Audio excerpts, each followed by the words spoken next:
எனக்கும் ஒரு தலைப்பு கொடுக்கப்பட்டிருக்கிறது. சுன்னத்துல் ஜமாஅத்தினுடைய தனித்தனி பிரிவுகளை பிரித்து ஒவ்வொரு பேச்சாளருக்கும் ஒரு தலைப்பு, எல்லாத்தையும் சேர்த்து பேசுங்கன்னு சொல்லி எனக்கு ஒரு தலைப்பு. எல்லா பேச்சுமே சுன்னத் ஜமாஅத்தினுடைய கொள்கைகள் தான்.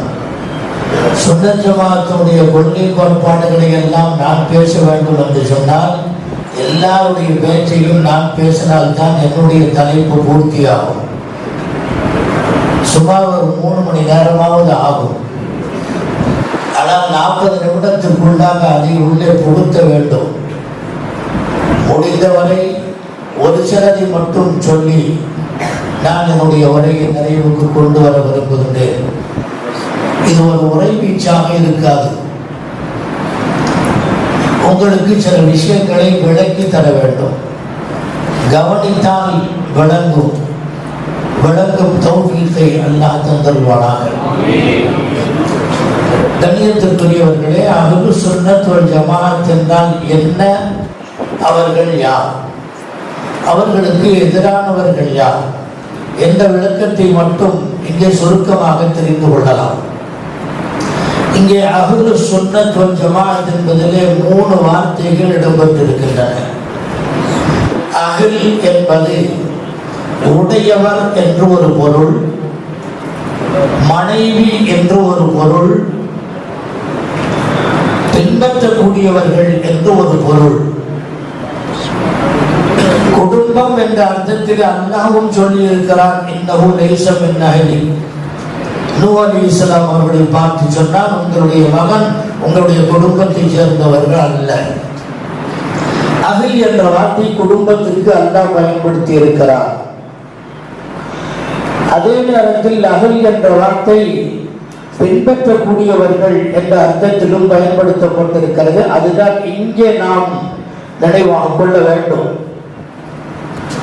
சுன்னத்தை பின்பற்றக்கூடியவர்கள், ஜமாஅத்தை பின்பற்றக்கூடியவர்கள். இவர் சுன்னத்துன்னா யாரு, என்ன? எனக்கு முன்னாலே பேசியவர்கள் இதை விரிவாக பேசியும் இருக்கிறார்கள். ஆனால் நானும் இந்த தலைப்பை ஒட்டி பேசித்தான் ஆக வேண்டும். ஹஜ்ரத் அவர்கள் சொன்னார்கள், சுன்னத்துக்கும் ஹதீஸுக்கும் எந்த வித்தியாசம் என்று. நாம் அஹ்லு சுன்னத், அஹ்லுல் ஹதீஸ் அல்ல. ஜாக்கு இருக்குது ஜமாஅத் அஹ்லுல் குர்ஆன் வல் ஹதீஸ். குர்ஆனையும் ஹதீஸையும் பின்பற்றக்கூடிய ஜமாஅத் என்று அந்த ஜாக்குக்கு அர்த்தம். ஹதீஸை அவர்கள் பின்பற்றுவார்கள், நாம் சுன்னத்தை பின்பற்றுவோம். ஒரு விளக்கம் உங்களுக்கு இதற்கு முன்னாலேயே கிடைத்திருக்கிறது. ஹதீஸ்ங்கிறது பலதும் இருக்கும், அதனுடைய தரங்கள் பலவிதமாக இருக்கும்.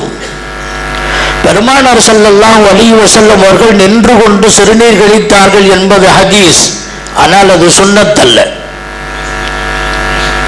செருப்பை அணிந்து கொண்டு தொழுதார்கள் என்பது ஹதீஸ், ஆனால் சுன்னத் அல்ல. பெருமானார் ஸல்லல்லாஹு அலைஹி வஸல்லம் அவர்கள் பலதாரமணம் செய்தார்கள் என்பது ஹதீஸ், ஆனால் அது சுன்னத் அல்ல. தொடர் நோன்பு, இஃப்தார் இல்லாமல் சௌமுல் விசால் வைப்பது ஹதீஸ், ஆனால் அது சுன்னத் அல்ல. அஸ்ருக்கு பின்னாலே நஃபில் தொழுதார்கள் என்பது ஹதீஸ், ஆனால் அது சுன்னத் அல்ல. இதா ஸல்லல் இமாமு காயிதன் ஃபஸல்லு குஊதன். இமாம் உட்கார்ந்து தொழுதால் நீங்களும் உட்கார்ந்து தொழுகுங்கள் என்பது ஹதீஸ், ஆனால் அது சுன்னத் அல்ல. ஏனென்றால் பெருமானார் ஸல்லல்லாஹு அலைஹி வஸல்லம் அவர்கள் வஃபாத்துக்கு ஒரு தினம் முன்னாலே பெருமானார் ஸல்லல்லாஹு அலைஹி வஸல்லம் அவர்கள் உட்கார்ந்து தொழ வைத்தார்கள், சஹாபாக்கள் நின்று தொழுதார்கள். இதுதான் கடைசி.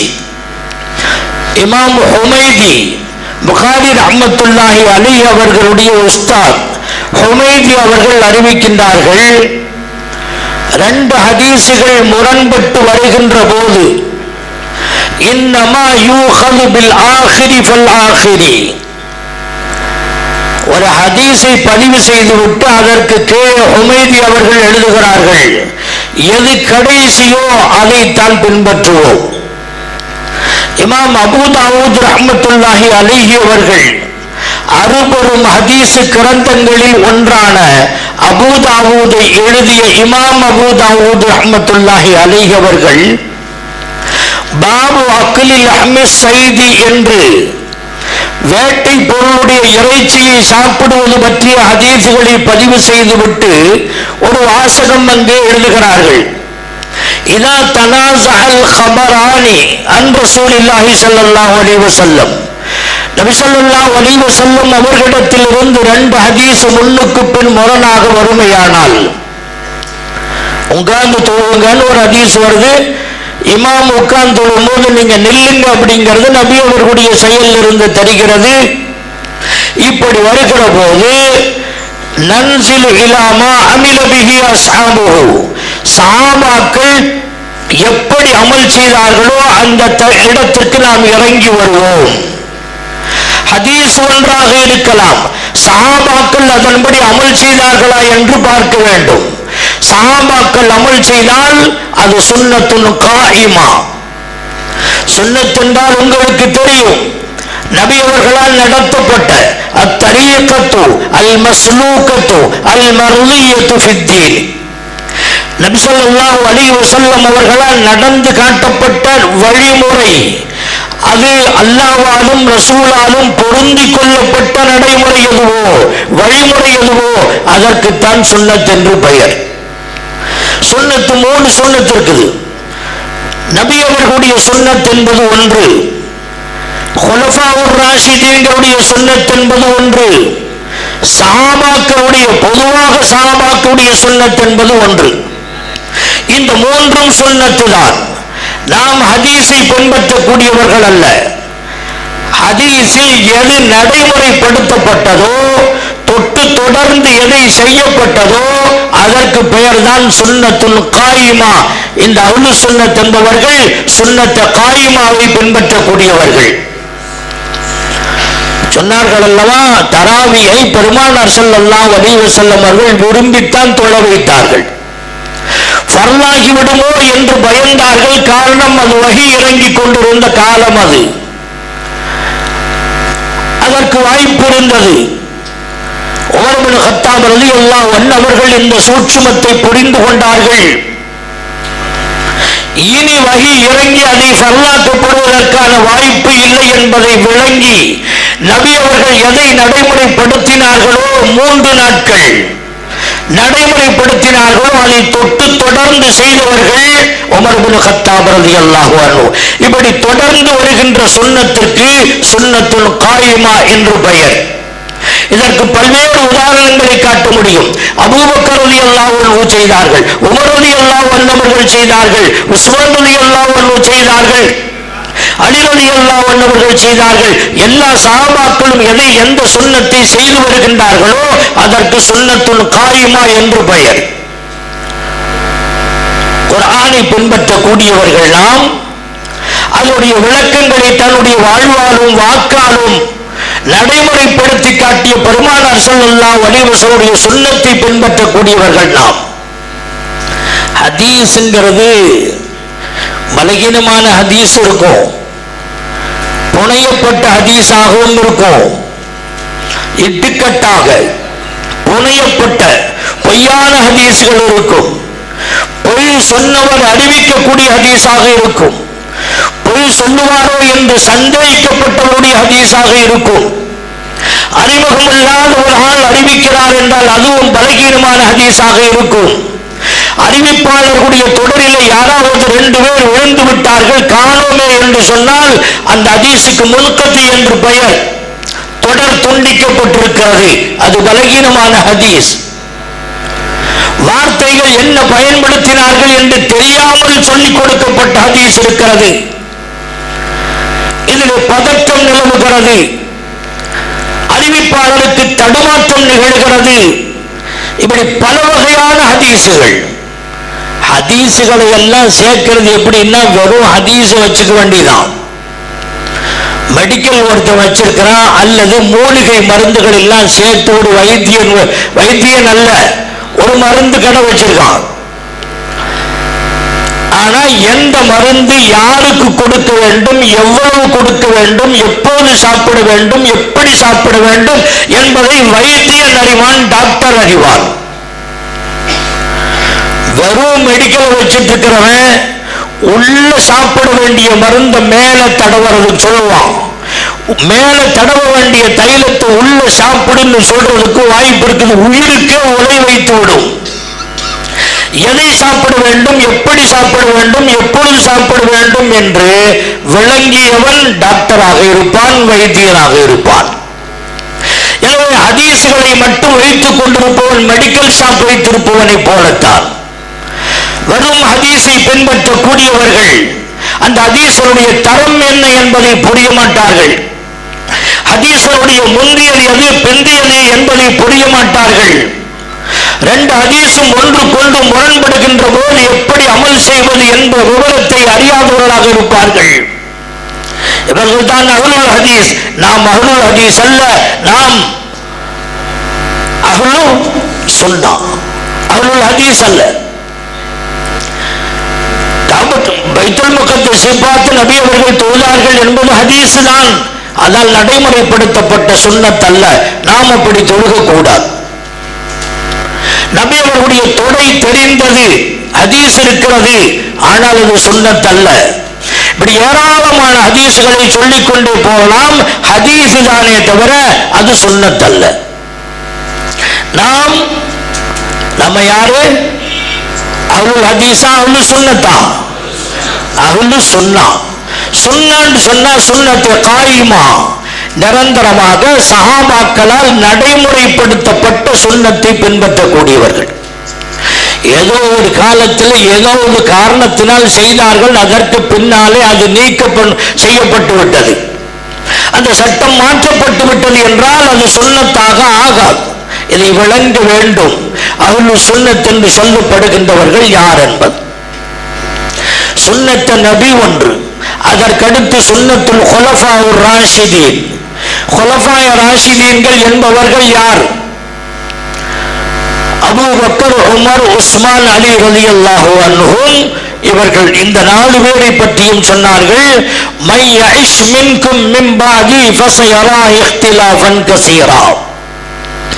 எனக்கு பின்னாலே உங்களில் யார் வாழ்வார்களோ அவர்கள் பல்வேறுபட்ட கருத்து வேறுபாடுகளை காண்பீர்கள்.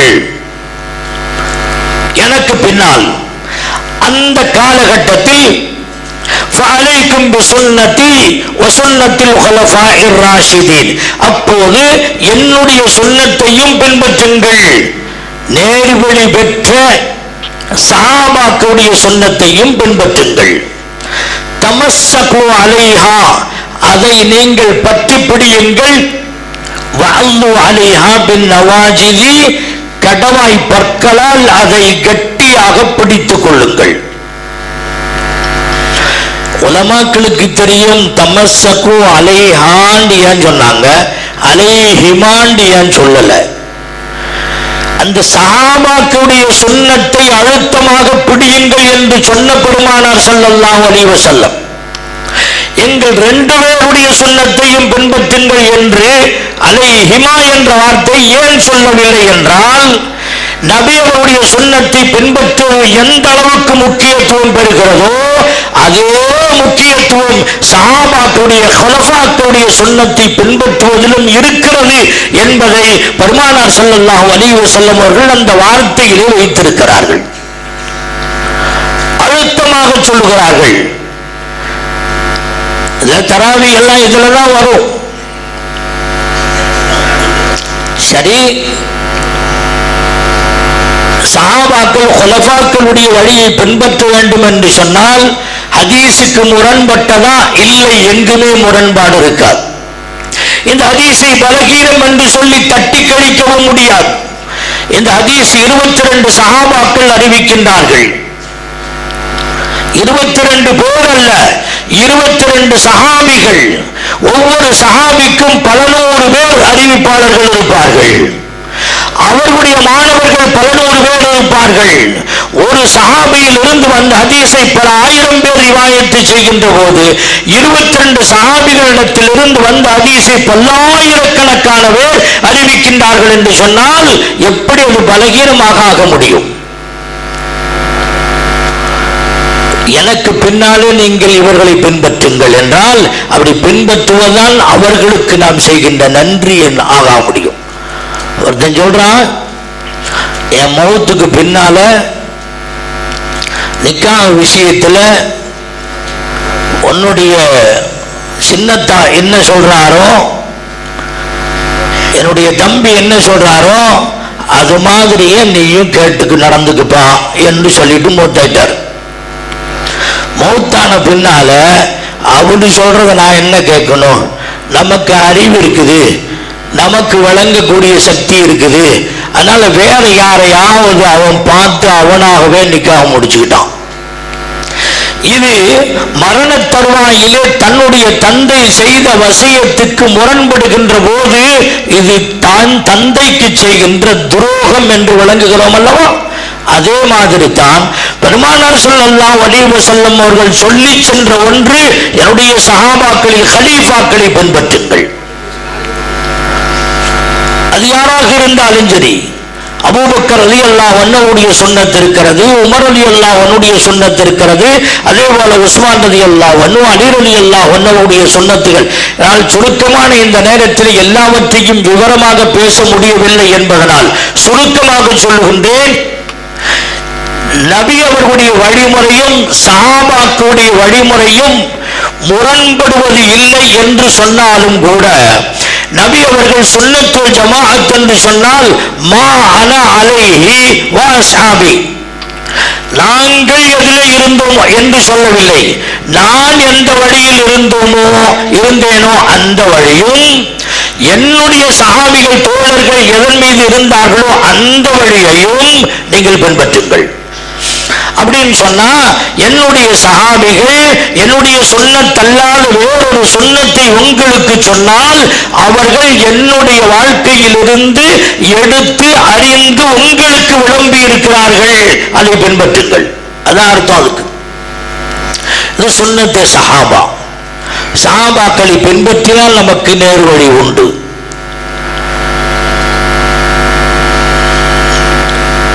والسابقون الأولون من المهاجرين والأنصار والذين اتبعوهم بإحسان. ஈமானிலே முந்தியவர்கள், முஹாஜிரின்கள், ஹிஜ்ரத்து செய்த சஹாபிகள், மதீனாவில் இருந்த அன்சாரி சஹாபிகள், இவர்கள் மட்டுமல்ல, வல்லதீன தபஊஹும், அவர்களை யார் பின்பற்றினார்களோ அவர்களை யார் பின்பற்றுவா? சஹாபிகளை யாருங்க பின்பற்றுவா? சொல்லுங்க. சஹாபிகளை பின்பற்றக்கூடியவர்கள் தாபிஈன்கள். அவர் சஹாபிகள் அந்த வல்லதீன தபஊஹும் பிஇஹ்சான், யார் அவர்களுடைய வழியையும் பின்பற்றுவார்களோ அவர்களை ரலியல்லாஹு அன்ஹும் வரது அன்ஹு, தாபீன்களானாலும் சரி, அதற்கு பிறகு வந்தவர்களாக இருந்தாலும் சரி, அந்த சஹாபிகளை பின்பற்றக்கூடியவர்களுக்கு அல்லாஹ் சொல்லுகிற வார்த்தை என்ன தெரியுமா? ரலியல்லாஹு அன்ஹும், அல்லாஹ் அவர்களை பொருந்திக் கொண்டான், வரது அன்ஹு, அவர்கள் அல்லாஹ்வை பொருந்திக் கொண்டார்கள். இதை விட சர்டிபிகேட் வேற என்ன வேண்டும்? இதனால் தான் சொல்லுகிறோம், எல்லா சஹாபிகளும் நல்லவர்கள், எல்லா சஹாபிகளும் நீதவான்கள், எல்லா சஹாபிகளும் சொர்க்கவாசிகள், பின்பற்றலாம். ஃபைன் ஆமனு பிமிஸ்லி மா ஆமன்தும் பிஹி, நீங்கள் அவர்களை போன்று ஈமான் கொண்டால், ஃபைன் ஆமனு பிமிஸ்லி மா ஆமன்தும் பிஹி, நீங்கள் ஈமான் கொண்டதை போன்று அவர்கள் ஈமான் கொண்டால், ஃபக்கத் இஹ்ததவ், அவர்கள் நேர்வழி பெறுவார்கள். சஹாபிகள் ஈமான் கொண்டதை போன்று நீங்கள் ஈமான் கொண்டால் என்றால், ஈமான் விஷயத்தில் சஹாபிகளை நீங்கள் பின்பற்றி நடந்தால் உங்களுக்கு நேர்வழி கிடைக்கும். அல்லாஹ் சொல்லுகிற வார்த்தை, சஹாபிகளை பின்பற்றினால் நேர்வழி. இது குர்ஆன் சொல்லுகின்ற வசனம். இது அதனாலே சஹாபாக்கள் நமக்கு ஆதார புருஷர்கள். கவுலுஹும் வஅமலுஹும் வஃபஹமுஹும் ஹுஜ்ஜத்துன். அவருடைய சொல் நமக்கு ஆதாரம், அவருடைய செயல்பாடுகள் நமக்கு ஆதாரம், அவர்கள் சிந்திக்கின்ற ரீதி நமக்கு ஆதாரம், எல்லாமே நமக்கு ஆதாரம் தான். எனவேதான் ஜமாஅத் என்ற வார்த்தை பயன்படுத்தப்படுகிறது. அஹ்லு சுன்னத் மட்டுமல்ல, நாம் அஹ்லு சுன்னத்தி வல் ஜமாஅத்தி. ஆரம்பத்திலே சொன்னேன், அஹ்லுல் ஹதீஸ் அல்ல. அஹ்லுல் ஹதீஸ்ங்கிறவன் எல்லா ஹதீஸையும் பொறுக்கி எடுத்துவான். நல்லது எது பலகீனமானது எது பலமானதுங்கிறத விளங்க முடியாது, எல்லா மனிதர்களாலும் விளங்க முடியாது. முஹத்திஸீன்கள் விளக்கம் தருவார்கள். ராத்திரி நேரத்தில் ஒருத்தன் விறகு பொறுக்கிறான். விறகு பொறுக்கும் போது அந்த விறகுக்குள்ள பாம்பும் இருக்கும், அதையும் எடுத்து கட்டிட்டு வருவான். இங்க வந்து திறந்ததுக்கு பின்னாடி தான் தெரியும், அடடா பாம்பு. விறகுக்கும் பாம்புக்கும் வித்தியாசம் தெரியாது ராத்திரி நேரத்திலே. அது போன்றுதான் நல்ல ஹதீஸும் அல்லாத ஹதீஸும் எது என்பதை பிரித்தறிகின்ற பக்குவம் எல்லோருக்கும் இல்லை. எனவே அஹ்லுல் ஹதீஸாக இருக்கக்கூடாது, அஹ்லு சுன்னத்தாகத்தான் இருக்க வேண்டும். நான் சுன்னத்தை சொல்லி வந்தேன். ஜமாஅத் என்ற வார்த்தை சஹாபாக்களுடைய ஜமாஅத். எனவே ஜமாஅத் என்றால் என்ன பொருள்? ஜமாஅத்தை பின்பற்றக்கூடியவர்கள் என்றால் சஹாபாக்களுடைய ஜமாஅத்தை பின்பற்றக்கூடியவர்கள். அந்த சஹாபிகளை யார் பின்பற்றுகின்றார்களோ அவர்களை பின்பற்றக்கூடியவர்கள். குர்ஆனையும் ஹதீஸையும் தரமாக அதனுடைய தரத்தை பிரித்தறிகின்ற நல்ல ஆலிம்களை யார் பின்பற்றுகின்றார்களோ அவர்கள் அஹ்லு சுன்னத் வல் ஜமாஅத். இங்கேதான் இமாம்கள் வருவார்கள், இமாம்களை பின்பற்றக்கூடியவர்கள் வருவார்கள். ஆய்வாளர்களை குர்ஆன் ஹதீஸை சரியாக யார் ஆய்வு செய்கின்றார்களோ அவர்களை பின்பற்றக்கூடியவர்கள் இங்கே வருவார்கள். வன்சல்னா இலைக்க ஸிக்ர. அல்லாஹ் உங்களின் மீது நபியே குர்ஆனை இறக்கி வைத்தான். லிதுபய்யின லின்னாசி. நபியே, நீங்கள் உங்களுடைய சொல்லால் செயலால் அவர்களுக்கு அந்த குர்ஆனை விளக்கி காட்டுவதற்காக வேண்டி உங்கள் மீது இறக்கி வைத்தான். வலஅல்லஹும் யதஃபக்கரூன்.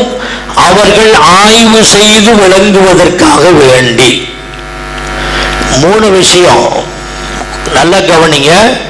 உங்கள் மீது நாம் குர்ஆனை இறக்கி வச்சோம். அல்லாஹ் சொல்றான், இது யாருடைய வேலை? குர்ஆனை இறக்கி வச்சது யாருடைய வேலை? அல்லாஹ்வுடைய வேலை. லிதுபய்யின லின்னாசி. அதை விளக்கி கொடுக்கக்கூடியவர்கள் இது யாருடைய வேலை? நபி அவர்களுடைய வேலை. வலஅல்லஹும் யதஃபக்கரூன். அவர்கள் ஆய்வு செய்து சிந்தித்து சட்டங்களை விளங்கி அறியக்கூடியவர்கள். இது யாரு? நாமெல்லாம் ஆய்வு செய்ய முடியுமா? குர்ஆன் ஹதீஸ் ஆய்வு செய்ய முடியுமா? இதுதான் முஜ்தஹிதீன்கள் இங்கே வருகின்றார்கள். ஆய்வாளர்களான முஜ்தஹிதீன்கள் ஃபுகஹாக்கள் இந்த ஆயத்தில் இடம்பெற்றிருக்கிறார்கள். ஏன் இமாம பின்பற்ற? அது தனி மனித ஆராதனை அல்லவா அப்படின்னு கேட்கிறாங்களே, அவங்களுக்கு பதில் இங்கே இருக்கிறது. வலஅல்லஹும் யதஃபக்கரூன். ஆய்வு செய்து சிந்தித்து எடுக்கிற ஆற்றல் எல்லோருக்கும் கிடையாது. இதை விரித்து பேசுவதற்கான நேரம் இல்லை என்பதனால் சுருக்கி பேசுகிறேன். கண்ணியத்திற்குரிய பெரியோர்களே, நபி அவர்களால் விளக்கி தரப்பட்டு அதை சஹாபாக்களால் நடைமுறைப்படுத்தப்பட்டு அவர்களை பார்த்து விளங்கி சட்டங்களை ஆய்வு செய்து எடுத்த ஃபுகஹாக்கள் முஜ்தஹிதீன்களுடைய வழியை நாம் பின்பற்ற கூடுகின்றோம். இவர்கள் தான் சுன்னத் வல் ஜமாஅத்தை சார்ந்தவர்கள். கண்ணியத்திற்குரியவர்களே, சஹாபாக்களை குறை சொல்லக்கூடியவர்கள் சுன்னத் வல் ஜமாஅத்தை சார்ந்தவர்களாக இருக்க முடியாது. ஜமாஅத் இஸ்லாமியில உமையாக்கள் அப்பாசிகள்னு 2ஆ பிரிப்பாங்க. சிஃபின் யுத்தம் நடந்ததையும் ஜமல் யுத்தம் நடந்ததையும் கர்பலாவில் நடந்ததையும் பொதுமக்களுக்கு பொது வழியிலே கொண்டு வந்து விளக்கி சஹாபாக்களை குறையுள்ளவர்கள் குற்றமுள்ளவர்கள் என்று நிரூபிக்க பார்ப்பார்கள். ஜாக்கிரதையா இருக்கணும். எங்கிருந்து விஷம் எப்படி வருதுன்னு தெரியாது, அந்த மாதிரி உள்ள ஏறிட்டு இருக்குது. ஜமாஅத்தே இஸ்லாமி யார் என்பதை புரியாமலேயே ஜமாஅத்தே இஸ்லாமியை பின்பற்றக்கூடியவர்கள் இருக்கிறார்கள். சுன்னத் வல் ஜமாஅத்துக்கு மாற்றமான ஒரு அமைப்பு. சுருக்கமான இந்த நேரத்தில் ஒரு விஷயத்தை மட்டும் சொல்லுகிறேன். நமக்கும் அவர்களுக்கும் ஒரு மிகப்பெரிய வேறுபாடு. அடிப்படையையே ஆட்டி வைக்கின்ற ஒரு சட்டம் என்ன தெரியுமா? ஒரு கொள்கை என்ன தெரியுமா? வசாயில்களை மகாசிதுகளாக ஆக்குவார்கள், மகாசிதுகளை வசாயில்களாக ஆக்குவார்கள். புரிஞ்சிருக்காது? உலமாக்களுக்கு தெரியும் எந்த லட்சியத்தில் இந்த மனிதன் படைக்கப்பட்டான். நமக்கெல்லாம் தெரியும், இபாதத்துக்காக வேண்டித்தான் மனிதன் படைக்கப்பட்டான், இல்லையா? அமா கலத்துல் ஜின்ன வல் இன்ஸ இல்லா லியஅபுதூன். மனித வர்க்கத்தையும் ஜின் வர்க்கத்தையும் என்னை இபாதத்து செய்வதற்காக வேண்டித்தான் நான் படைத்தேன். அல்லாஹ் சொல்றான், இபாதத்துக்கு தான், இதே லட்சியத்தில் தான் மனிதன் படைக்கப்பட்டான். இது மக்சத் சொல்லுவோம், நோக்கம், லட்சியம். அதற்கு இந்த உலகத்தினுடைய வாழ்வாதாரம், இந்த உலகத்திலே ஆட்சி அதிகாரம், இந்த உலகத்திலே நிர்வாகம், இவைகளெல்லாம் அதற்கு தேவையான துணை சாதனங்கள், அவ்வளவுதான். அந்த அசல் நோக்கமாக ஆக்கக்கூடாது. ஆனால் ஜமாஅத் இஸ்லாமியை சேர்ந்தவர்கள் இந்த உலகத்திலே மனிதன் படைக்கப்பட்டது அல்லாஹ்வுடைய கலீஃபாவாக, அவருடைய பிரதிநிதியாக இருந்து அவருடைய ஆட்சியை நடைமுறைப்படுத்த வேண்டும், ஆட்சிக்காகத்தான் படைக்கப்பட்டான், இதுதான் லட்சியம். அதற்கு இபாதத் என்பது ஒரு துணையாக இருக்கக்கூடியது, அவ்வளவுதான். இபாதத்துக்கு முக்கியத்துவம் இல்லை என்று இரண்டாம் தரத்தில் அதை கொண்டு வருகின்றார்கள் என்றால் நம்முடைய அசைக்க முடியாத நம்பிக்கைக்கு இது மாற்றமான ஒரு கருத்து. அதை தெளிவாக சொல்ல மாட்டார்கள், நீங்கள் புரிந்து கொள்ள வேண்டும். சஹாபாக்களை இரண்டாக பிரித்து துண்டாடக்கூடிய ஒரு அமைப்பு அந்த ஜமாஅத் இஸ்லாமியில இருக்கிறது, புரிந்து கொள்ள வேண்டும். குர்ஆன் ஹதீஸுக்கு விளக்கம் தருகின்ற போது மாற்றமான கருத்தை சொல்லுவார்கள். நல்லா தானே இருக்குதுன்னு சொல்லக்கூடிய நம்மள நிறைய பேர் இருக்கிறான். சொல்லக்கூடிய பாணி நல்லா இருந்துச்சுன்னா பரவாயில்லையே, அருமையா சொல்லியிருக்காரு அப்படின்னு சொல்லுவான். ரசூலுல்லாஹி ஸல்லல்லாஹு அலைஹி வஸல்லம் அவர்கள் லண்டன்ல பிறந்திருந்தா கோட் சூட் தான் போட்டிருப்பாங்க. அரபு நாட்டில் பிறந்ததுனால அரபு நாட்டினுடைய ட்ரெஸ் போட்டாங்க. எவ்வளவு அபத்தமான கருத்து இது! நபி ஸல்லல்லாஹு அலைஹி வஸல்லம் அவர்கள் நம் இந்த லிபாஸை பற்றி, சுன்னத்தான ஆடையை பற்றி எத்தனை ஹதீஸ்கள்ல சொல்லி இருக்கிறாங்க. எங்கேயாவது கரண்டக்கால் மொழிக்கு கீழே ஆடை உடுத்துவதை அங்கீகரித்திருக்கிறார்களா? எப்படி நீங்கள் பின்பற்றுகின்றீர்கள்? எனவே இந்த விஷயத்தில் கவனமாக இருக்க வேண்டும் என்று மட்டும் இந்த நேரத்தில் உங்களுக்கு சொல்லிக் கொள்கிறேன். தௌஹீத்வாதிகள் என்றும் ஜாக் என்றும் குர்ஆன் ஹதீஸை மட்டுமே பின்பற்றுகின்றோம் என்று சொல்லிக் கொண்டு வருகின்றவர்கள் இஜ்மாஐ அவர்கள் வெறுப்பார்கள், மறுப்பார்கள், கியாஸை மறுப்பார்கள். அதை விளக்கி பேசுவதற்கான நேரம் இல்லை என்பதனாலே சுருக்கி சொல்கிறேன், அவர்களை நீங்கள் புரிந்து வைத்துக் கொள்ளுங்கள். ஒரு அடிப்படையான வேறுபாடு நமக்கும் அவங்களுக்கும் என்ன தெரியுமா? ஹலால் ஹராமை தீர்மானிக்க கூடியது பகுத்தறிவுதான். நல்லா விளங்கிங்க. ஹலால் ஹராமை, நன்மை தீமைகளை தீர்மானிக்க கூடியது பகுத்தறிவுதானே தவிர குர்ஆனோ ஹதீஸோ அல்ல. அதுக்கு ஒத்து இருந்துச்சுன்னு சொன்னா குர்ஆன் ஹதீஸை எடுப்போம், ஒத்து இல்லையா எடுக்க மாட்டோம். ஏன்? அறிவுக்கு முக்கியத்துவம்.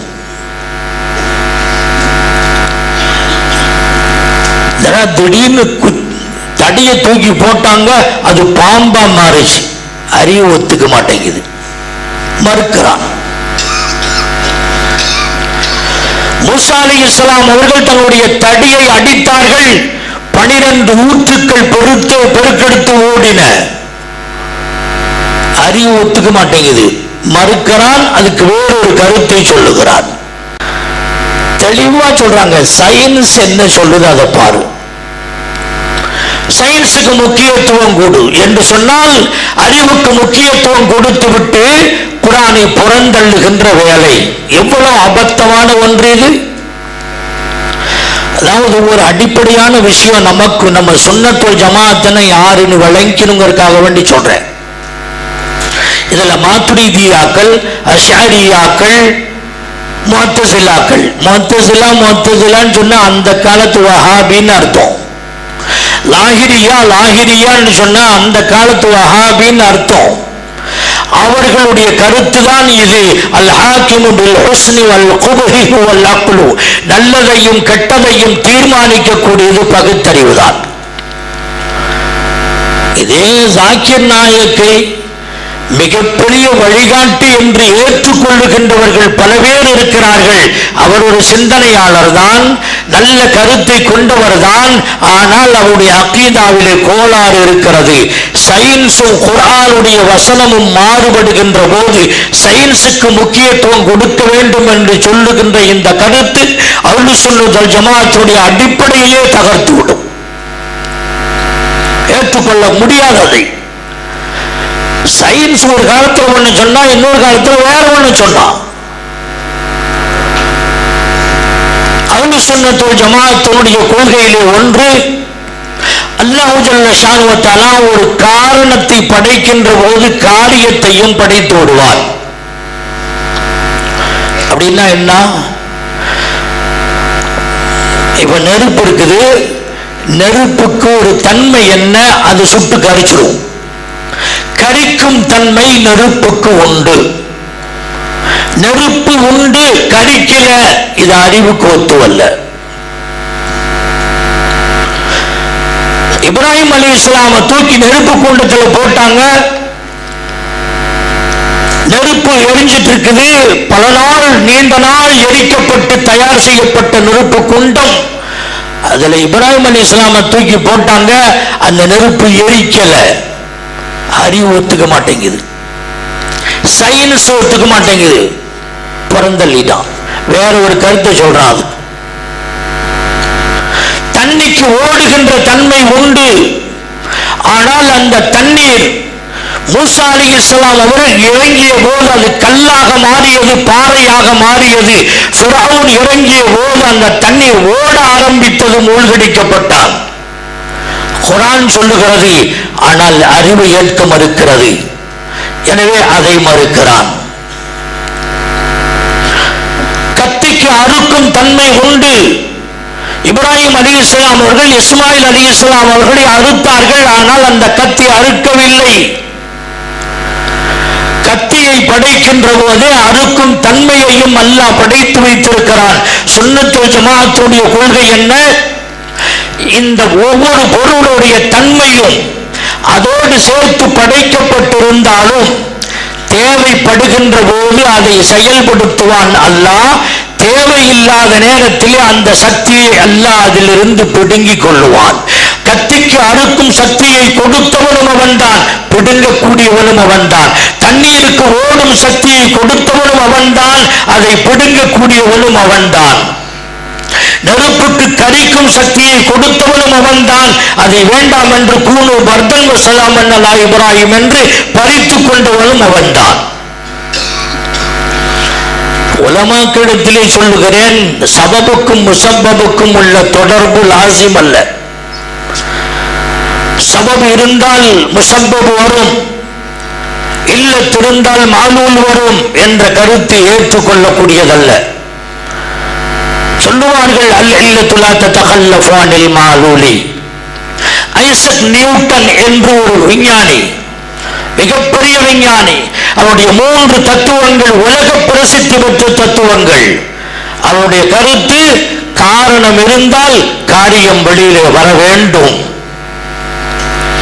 காரணம் இருக்கிறது, காரியம் நடக்கவில்லை என்றால் அறிவுக்கு ஒத்து வரவில்லை, சயின்ஸுக்கு ஒத்து வரவில்லை.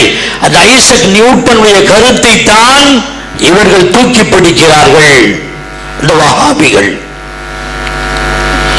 ஆனா அதே கருத்தை மிஸ்டர் ஐன்ஸ்டைன் என்று சொல்லப்படுகின்ற இன்னொருவர் வருகிறார். அவர் வந்து அதை உடைத்து நொறுக்கினார். இல்லை, காரணம் இருந்தால் காரியம் நடக்க வேண்டும் என்ற இந்த தத்துவம் சரியில்லை என்று ஆதாரத்தோடு நிரூபித்தார் ஐன்ஸ்டைன். ஒரு காலத்திலே ஒருவன் ஒன்றை சொல்லுவான், மற்றொரு விஞ்ஞானி வேறொரு கருத்தை சொல்லுவான். சயின்ஸ் என்பது கம்ப்ளீட்டட் அல்ல. அல்லாஹ்வுடைய சயின்ஸ் தான் கம்ப்ளீட்டடாக இருக்க முடியும். எனவே குர்ஆனுக்கு வாருங்கள், சயின்ஸ் உங்களுக்கு கிடைக்கும். இப்போது இருக்கிற நியூ சயின்ஸ் இருக்கிறது, அதற்கு போனால் அது இன்றைக்கு இருக்கும், நாளைக்கு இன்னொருவன் வந்து வேறொரு தத்துவத்தை சொல்லி அதை உடைத்து விடுவார். நாம் நம்மை புரிந்து கொள்ள வேண்டும். சாம்பிளுக்காக நான் இதை சொல்லி இருக்கிறேன். எத்தனை சட்டம் வேண்டுமானாலும் இதை எடுத்துக் கொள்ளலாம். காரணத்திற்கும் காரியத்திற்கும் உள்ள தொடர்பு இருக்கிறது. சுன்னத்துல் ஜமாஅத்தை பொறுத்தவரையில் ரெண்டும் அல்லாஹ்வுடைய படைப்பு தான். தேவைப்படும் போது அதை தொடர்பு படுத்துவான், தேவையில்லாத நேரத்தில் அதை எடுத்துக் கொள்வான். இது சுன்னத்துல் ஜமாஅத்துடைய கருத்து. வஹாபியுடைய கருத்து என்னவென்று சொன்னால், சபபையும் அந்த காரணத்தையும் காரியத்தையும் ஒன்றாகவே சேர்த்து படைத்து விட்டான். ரெண்டுமே ஒரே படைப்பு தான். இது இருந்தால் அது இருக்கும், அது இல்லையானால் இது இருக்காது. தண்ணி இல்லை அப்ப மூழ்கடிக்கவும் செய்யாது, தண்ணி இருந்துச்சு கண்டிப்பா மூழ்கடிக்கணும். நெருப்பு இருக்குது, அது கரிக்கத்தான் செய்யணும். அதோடு சேர்த்தே படைக்கப்பட்ட ஒரு படைப்பு. சற்று விளங்குவதற்கு சிரமமாக இருந்தாலும் நம்முடைய அகீதா இது, சுன்னத்துல் ஜமாஅத்துடைய அகீதா இது, விளங்கிக் கொள்ள வேண்டும். இதிலிருந்து பல நூற்றுக்கணக்கான பல்லாயிரக்கணக்கான கிளை சட்டங்கள் வந்து கொண்டே இருக்கும். நான் இங்கே பேசுவதற்கு நேரமில்லை என்பதனாலே சுருக்கிவிட்டேன். உஃப்னு ஊதுறான், சரியா போகுதுங்கிறான், அறிவு ஒத்துக்க மாட்டேங்குது, புறந்தள்ளி விடுகிறான். அறிவுக்கு எது ஒத்து வருமோ அதை மட்டுமே எடுக்க வேண்டும் என்று சொல்லுகிறான். சுன்னத்துல் ஜமாஅத்தை சார்ந்தவர்கள் அப்படி சொல்லவில்லை. அறிவு இருக்கட்டும், ஷரியத் ஒன்று இருக்கிறது, குர்ஆன் ஹதீஸ் இருக்கிறது. ஷரியத்தை விளங்குவதற்கு நமக்கு இந்த அறிவு தேவையில்லை என்று சொல்லவில்லை. பகுத்தறிவு வேண்டும் ஷரியத்தை விளங்குவதற்கு. அதை மட்டுமே நம்பி நம்முடைய அமல்களை செய்துவிடக் கூடாது. இந்த விஷயத்தில் அவர்களிடத்திலிருந்து நாம் ஒதுங்கிக் கொள்ள வேண்டும். அவருடைய கருத்து என்ன என்பதை புரிந்து கொள்ள வேண்டும். விவரம் தெரியாமல் நிறைய இளைஞர்கள் கல்லூரியிலே படிக்கின்ற ஏறத்தாழ 60% பேர் இன்றைக்கு ஜமாஅத்தே இஸ்லாமிகளாக, கைர முகல்லிதுகளாக, வஹாபிகளாக மாறிக்கொண்டிருக்கக்கூடிய சூழ்நிலை. சுன்னத்துல் ஜமாஅத்துடைய சத்திய கருத்துக்களை, உண்மையான கருத்துக்களை மிகச்சரியாக விளங்க வேண்டும். பெருமானார் ஸல்லல்லாஹு அலைஹி வஸல்லம் அவர்கள் குர்ஆனை நடைமுறைப்படுத்தி காட்டினார்கள். அந்த குர்ஆனுடைய வழியிலே சஹாபாக்கள் செய்ததை பார்த்து மற்றவர்கள் செய்தார்கள். அவருடைய வழிமுறை என்ன என்பதை இமாம்கள் ஆய்ந்து அறிந்து நமக்கு தந்திருக்கின்றார்கள். அவர்கள் சொன்ன ஹதீஸ் சில ஆயிரங்களாக இருந்தாலும், லட்சமாக இருந்தாலும், பல லட்சங்கள். 700 ஆண்டுகளுக்கு முன்னாலே இமாம் ஐனி ரஹ்மத்துல்லாஹி அலைஹி சொன்னார்கள், இதுவரை ஆய்வு செய்து எடுக்கப்பட்ட சட்டங்கள் 11,90,000. 11,90,000. இது 700 வருஷத்துக்கு முந்தி சொன்னது. இப்ப எத்தனை லட்சங்கள் கூடி இருக்கின்றனவோ தெரியாது. அன்றாட வாழ்க்கையிலே அவ்வப்போது பிரசவிக்கப்படுகின்ற புதிய புதிய சட்டங்களுக்கெல்லாம் தீர்வுகள் இமாம்கள் சொன்னதில் தான் இருக்கிறது. எனவே இமாம்களை பின்பற்ற வேண்டும். எனவே சுன்னத்தை பின்பற்றக்கூடியவர்களாக, சஹாபாக்களுடைய ஜமாஅத்தை பின்பற்றக்கூடியவர்களாக, அதை எடுத்து நமக்கு விளக்கி தருகின்ற, விளம்பி தருகின்ற இமாம்களை பின்பற்றக்கூடியவர்கள் தான் சுன்னத்துல் ஜமாஅத்தை சார்ந்தவர்கள் என்பதை விளங்கி அதன்படி அமல் செய்வதற்கு நாம் முயற்சிப்போமாக. ஒரு துவாவை எப்போதும் செய்யுங்கள். அல்லாஹும்ம அரினல் ஹக்க ஹக்கன் வர்சுக்னா இத்திபாஹு வஅரினல் பாத்தில பாத்திலன் வர்சுக்னா இஜ்தினாபா. யா அல்லாஹ் சத்தியத்தை சத்தியத்தை என்று சத்தியம் என்று விளங்கக்கூடியதை எனக்கு ரிஸ்காக தருவாக. அல்லாஹும்ம ரிஸ்குனா ரிஸ்காக தருவாயாக.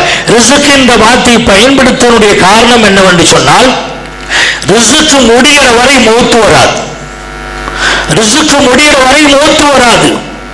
சுன்னத்துல் ஜமாஅத்தை பின்பற்றக்கூடியது ரிஸ்காக நீ ஆக்கி தந்தால் அது இருக்கும் வரை நமக்கு மௌத்து வராது. பின்பற்றிக் கொண்டே இருக்க வேண்டும் கடைசி வரை. ஹராமை ஹராம் என்று பாத்திலை பாத்தில் என்று விளங்கி அதிலிருந்து தவிர்ந்து கொள்வதற்குரிய பாக்கியத்தை அல்லாஹ் எங்களுக்கு ரிஸ்காக தருவாயாக. ரிஸ்கின்ற வார்த்தையை கொடுத்ததனுடைய காரணம் கடைசி வரை மௌத்து வரை எங்களை இதிலேயே நிலைத்து வைப்பாயாக அப்படிங்கிற துவா அங்கே இருக்கிறது. அந்த துவாவை உங்களுடைய துவாக்களிலேயும் சேர்த்துக் கொள்ளுங்கள். கொடுக்கப்பட்ட நேரம் முடிந்து விட்டதால் பல்வேறு விஷயங்களை சொல்ல வேண்டும் என்று நினைத்தேன். காலம் எனக்கு தடை போடுகிறது என்பதனால் சுருக்கமாக என்னுடைய பேச்சை நிறைவு கொண்டு வருகின்றேன். அல்லாஹு ஜல்ல ஷானு வ தஆலா மௌத்தாகும் வரை சுன்னத்துல் ஜமாஅத்துடைய கொள்கையிலேயே நிலைத்து நின்று மரணம் அடைகின்ற பாக்கியத்தை அல்லாஹ் நம் அனைவருக்கும் தருவானாக. ஆமீன். வ ஆகிரு தஅவானா அல்ஹம்துலில்லாஹி ரப்பில் ஆலமீன். அஸ்ஸலாமு அலைக்கும்.